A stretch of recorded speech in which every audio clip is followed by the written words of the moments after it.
Donc, bienvenue François sur le blabla des artistes. Donc, Blablaton. blablatons un petit peu. Alors, François, déjà, est-ce que tu peux nous redire quand est-ce que tu as commencé? J'ai dû commencer à dessiner comme tous les gamins à l'école maternelle. Ça m'a pas laissé un souvenir inexorable. En réalité, je me souviens vraiment de deux premiers dessins, mais j'étais plus âgé, je dois avoir 8-10 ans. Et le premier dessin, c'était une jolie carotte, bien orange, et bien faite parce que j'avais réussi à faire une ombre sur cette carotte, et je trouvais que d'un seul coup, elle sortait du papier, et c'est ça que je cherchais.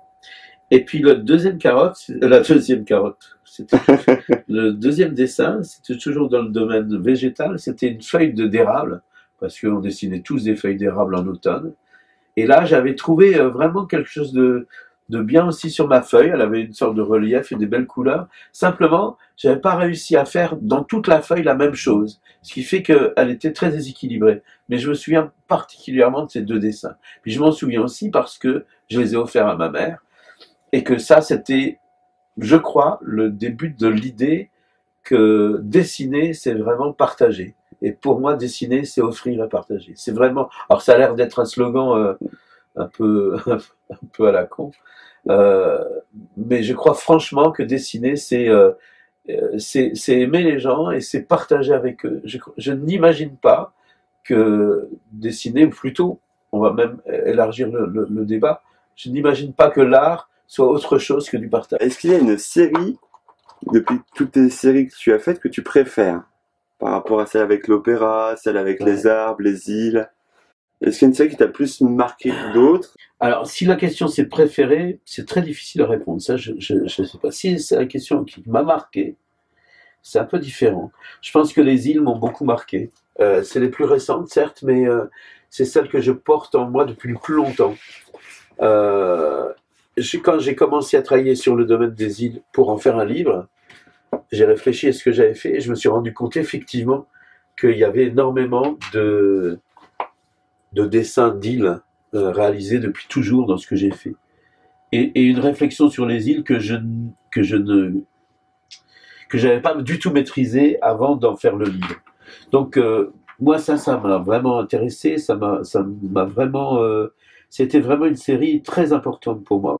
Alors François, tu es quand même assez connu pour ton travail du détail, particulièrement.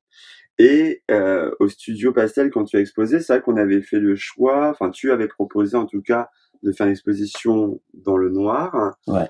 Bah oui, parce que c'est très paradoxal d'imaginer qu'on voit mieux dans le noir. Et regarder les détails, on peut se dire, mais il est fou celui-là, il est éteint pour qu'on voit mieux les détails. En réalité, ce qui se passe, c'est que d'abord, on n'est pas dans le noir, les gens sont éclairés, ils ont des lampes de poche, ils viennent avec leur téléphone portable pour éclairer leur champ de vision. Et puis surtout, moi, ce que je me suis rendu compte, parce que c'était pas la première expérience que je faisais dans ce domaine-là, c'est que quand les gens regardent un dessin et sont placés dans les conditions de lumière faible, eh ben, ils ont une attention qui est décuplée. Que les gens, quand ils regardaient mes dessins, mes détails dans le noir, eh ben, suivaient un chemin de fabrication du dessin. C'est-à-dire que quand ils regardaient un dessin comme celui-ci, placé dans le noir, ils prenaient le même chemin que moi quand j'ai dessiné ce dessin-là. Et moi, ça m'a fasciné. Alors, tu as un côté un petit peu coquin, où tu viens... Coquin vivant, tu veux dire. Vivant. Et coquin, ça me va aussi. Qu'est-ce qui t'amuse en fait quand tu viens mettre des corps nus dans des positions un petit peu érotiques? En réalité, c'est justement parce que je m'amuse pas que je fais ça.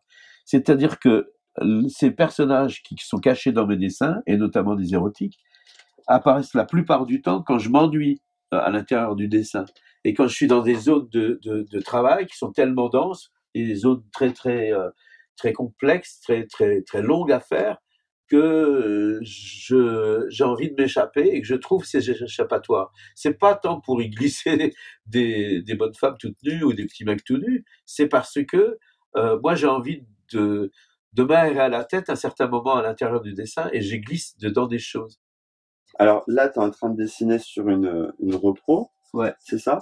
Et tu es en train de rajouter du coup une petite touche voilà originale La touche encore au colorée. dessin, la touche C'est colorée. la touche colorée. Ça dans c'est la quelque chose que tu production. fais quand même quasiment tout le temps, de Ça refaire une dépend. touche.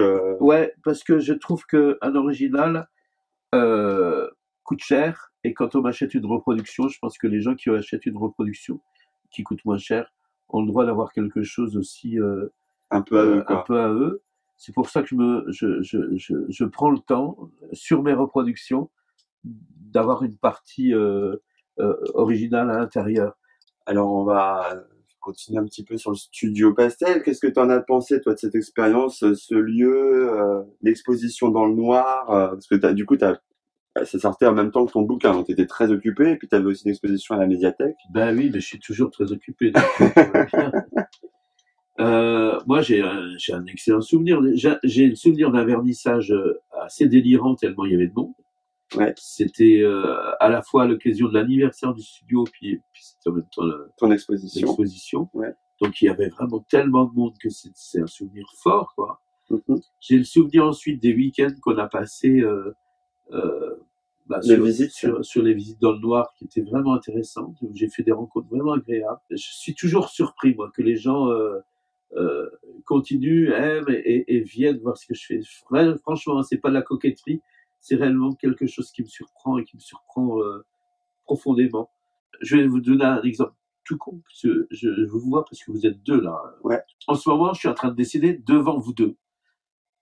Et je suis en train d'échanger en même temps. J'ai vraiment besoin de ça pour avancer sur de la création. Je n'imagine pas créer tout seul comme un moine. Ça ne m'intéresse pas. Je suis pas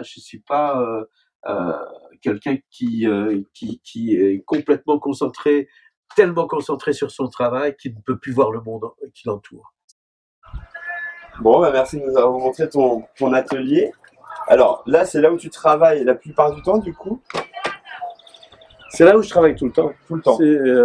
Alors, sauf quand je dessine en vacances ou quand je dessine dans d'autres endroits parce que j'ai décidé de le faire, mais vraiment mon lieu de travail, c'est la table où j'étais tout de suite. D'accord. Il m'arrive aussi de dessiner sur la table de la cuisine. Et j'ai vraiment, alors, à la différence des sculpteurs ou à la différence d'autres artistes, les dessinateurs ont vraiment besoin d'un coin de table pour dessiner. Oui. Moi, j'ai vraiment besoin que d'un coin de table pour dessiner. Ouais. Donc, je peux dessiner partout ailleurs. Est-ce qu'il y a des œuvres où tu as déjà fait une collaboration avec un autre artiste sur soit un dessin ou sur une structure? Est-ce que tu en as une ou deux à me dire comme ça? J'en ai une surtout, c'est quand même quelque chose d'assez rare.